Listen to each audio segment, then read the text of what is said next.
ಆಚಿ chilli powder ಸಖತ್ ಖಾರ ಬಣ್ಣ ಮತ್ತು ರುಚಿ ಆಚಿ ಚಿಲ್ಲಿ ಪೌಡರ್. ಧರ್ಮಸ್ಥಳ ಕೇಸಲ್ಲಿ ಹೀರೋ ಆಗಿ ಕೊನೆಗೆ ವಿಲನ್ ಆಗಿ ಜೈಲು ಸೇರಿದ ಚಿನ್ನಯ್ಯ ಮತ್ತೆ ಈಗ ಸುದ್ದಿಯಲ್ಲಿದ್ದಾರೆ.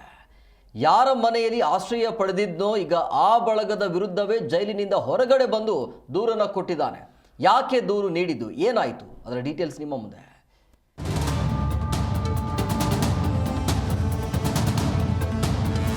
ಧರ್ಮಸ್ಥಳ ಪ್ರಕರಣದಲ್ಲಿ ಜೈಲು ಸೇರಿ ಹೊರಬಂದ ಚಿನ್ನಯ್ಯ ಇದೀಗ ಸೌಜನ್ಯ ಪರ ಹೋರಾಟಗಾರರಾದ Mahesh Shetty Thimarodi, Girish Mattannava, Jayant T, YouTuber Sameer MD ಹಾಗೂ ಸೌಜನ್ಯ ಮಾವ ವಿಠಲ್ ಗೌಡ ತನಗೆ ಹಾಗೂ ತನ್ನ ಕುಟುಂಬಕ್ಕೆ ಜೀವ ಬೆದರಿಕೆ ಹಾಕಬಹುದು, ಆದ್ದರಿಂದ ರಕ್ಷಣೆ ನೀಡಬೇಕು ಎಂದು ಚಿನ್ನಯ್ಯ ದಕ್ಷಿಣ ಕನ್ನಡ ಜಿಲ್ಲೆಯ ಬೆಳ್ತಂಗಡಿ ಪೊಲೀಸರಿಗೆ ದೂರು ನೀಡಿದ್ದಾರೆ.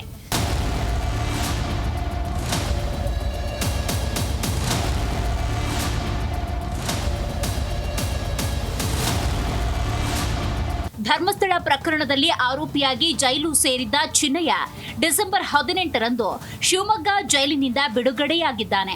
ಬಳಿಕ ಚಿನ್ನಯ್ಯ ತನ್ನ ಪತ್ನಿ ಮಲ್ಲಿಕಾ ಹಾಗೂ ಸಹೋದರಿ ರತ್ನ ಜೊತೆ ಬೆಳ್ತಂಗಡಿ ಪೊಲೀಸ್ ಠಾಣೆಗೆ ಹಾಜರಾಗಿ ದೂರು ನೀಡಿದ್ದಾನೆ.